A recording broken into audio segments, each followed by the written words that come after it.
ஆகுக்கோ இல்ல பட்டு பாவாடைக்கோ இந்த மாதிரி ஃபிளீட் பிடிக்கும் போது நீங்க ஆரம்பத்துல என்ன நினைப்பீங்க, இது ரொம்ப ஈஸியான வேலைன்னு நினைப்பீங்க. ஆனா நீங்க ஃபிளீட் பிடிச்சிட்டு கடைசியில பாத்தீங்கன்னா ஒன்னு இடுப்பு சைஸுக்கு பெருசாவோ சின்னதாவோ போயிருக்கும், பிரிச்சு பிரிச்சு அடிக்கிற மாதிரி இருக்கும். அப்புறம் பாத்தீங்கன்னா ஃபிளீட் ஒன்னு சின்னதும் பெருசுமாவும் போயிருக்கும்.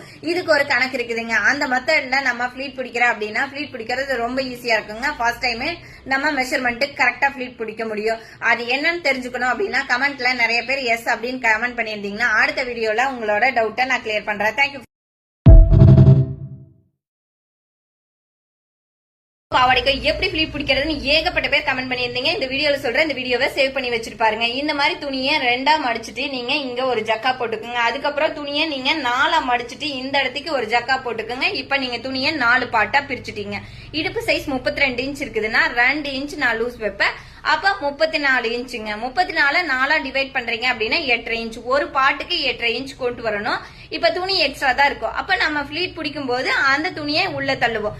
எப்படி ஃபர்ஸ்ட் ஃபிளீட்ல நீங்க 1.25 இன்ச் ஃபிளீட் வைக்கிறீங்க, உள்ள எக்ஸ்ட்ரா துணி எவ்வளவு தள்ளுறீங்களோ அதே மாதிரி எல்லா ஃபிளீட்லயும் கொண்டு வாங்க. ஒரு பாட்டுக்கு நீங்க 6 ஃபிளீட் பிடிக்கிறீங்க அப்படின்னா எல்லா பாட்டுக்கும் அதே மாதிரி துணியை உள்ள தள்ளி கரெக்டா ஃபிளீட் பிடிச்சிட்டு வந்தீங்கன்னா ஃபிளீட்டும் உங்களுக்கு ஒன்னு கண்டாப்ல இருக்கும், மெஷர்மெண்ட்டும் கரெக்டா வரும். உங்களுக்கு பிரிச்சு பிரிச்சு அடிக்கிற அவசியம் இருக்காதுங்க. இதெல்லாம் ஒரு கணக்கு தாங்க. நம்ம இது எக்ஸ்பீரியன்ஸான டெய்லர் கட்டிங் மாஸ்டர் நம்ம கிட்ட வேலை செய்யும் போது அவங்க கத்துக்கிட்டத நம்மளுக்கு சொல்லி கொடுக்கறது தான் நானும் உங்களுக்கு வீடியோல சொல்லி கொடுக்குறேன். இந்த மாதிரி டிப்ஸுக்கு மறக்காம நம்ம பேஜை ஃபாலோ பண்ணிக்கோங்க. உங்க ஃப்ரெண்ட்ஸுக்கு இது யூஸ் ஆகும்னு நினைச்சீங்கன்னா அவங்களுக்கு ஒரு ஷேர் பண்ணிக்கோங்க. Thank you friends.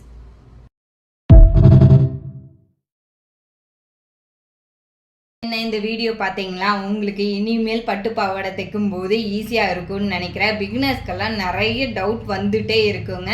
அதுக்காக தான் நான் இந்த ஈஸியான மெத்தட் சொல்லி கொடுத்தேன். நானும் கிளாஸ் போய் கற்றுக்கும் போது இந்த தெளிவு இருக்காது.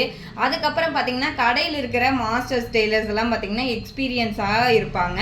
இந்த மாஸ்டர்ஸ் எல்லாம் பெருசாக படிச்சிருக்கிறாங்கன்னு சொல்ல முடியாதுங்க. ஆனால் கால்குலேஷன்லாம் பார்த்தீங்கன்னா நாம் ஒன்று கால்குலேட்டர் எடுத்து போடுறதுக்கு முன்னாடி அவங்க டக்கு டக்குன்னு போடுவாங்க. டெய்லரிங்கே பார்த்தீங்கன்னா கட்டிங்க ஒரு மேக்ஸ் மாதிரி தான். அது நல்லா புரிஞ்சுது, அந்த கணக்கு நல்லா புரிஞ்சுக்கிட்டீங்க அப்படின்னாலே நீங்கள் நல்லா ட்ரைனிங் ஆக முடியும். அதனால உங்களுக்கு இது கணக்கு தான் முக்கியம் அப்படின்னு சொல்லுவார். சும்மா இன்ச்சஸ்ன்னு சொல்லிட்டு இருக்காதீங்க. இதுக்கெல்லாம் ஒரு கால்குலேஷன் தான். இந்த கணக்கு போட்டிங்க அப்படின்னா இது கரெக்டாக வருங்க அப்படின்னு சொல்லுவார். அந்த மாதிரி ஒரு மெத்தடில் அந்த பட்டுப்பாவாடைக்கு சொல்லி கொடுத்தது தான் நான் உங்களுக்கு சொல்லி கொடுத்துருக்குறேன். இதுக்காகவெல்லாம் நீங்கள் ஸ்பெஷல் கிளாஸ் எல்லாம் போக வேண்டியது இல்லைங்க. 1க்கு 2 தடவை நீங்கள் வீடியோ பாருங்கள். பிகினர்ஸாக இருந்தாலும் உங்களால் முடியும்னு நினச்சி ஒரு வேலையை செய்ய ஆரம்பிச்சிங்கன்னா இதுக்காக ஸ்பெஷல் கிளாஸ் எல்லாம் எதுவும் போக வேண்டியது இல்லைங்க. இந்த மாதிரி வீடியோஸை 1க்கு 2 தடவை பார்க்கும்போதே உங்களோட டவுட்ஸ் எல்லாம் கிளியர் ஆயிரும். நீங்களும் இந்த வீடியோவை பார்த்துட்டு அழகாக உங்களோட பட்டு பாவாடையை நீங்களும் சூப்பராக ஸ்டிச் பண்ணிக்குவீங்கன்னு நினைக்கிறேன். இந்த மாதிரி இன்னுமே டெய்லரிங் சம்மந்தமான நிறைய வீடியோஸ் நான் போட்டுட்டே இருக்க போகிறேங்க. அதுக்கு மறக்காமல் நம்மளோட சேனலை சப்ஸ்கிரைப் பண்ணி வச்சுக்கோங்க. Thank you friends.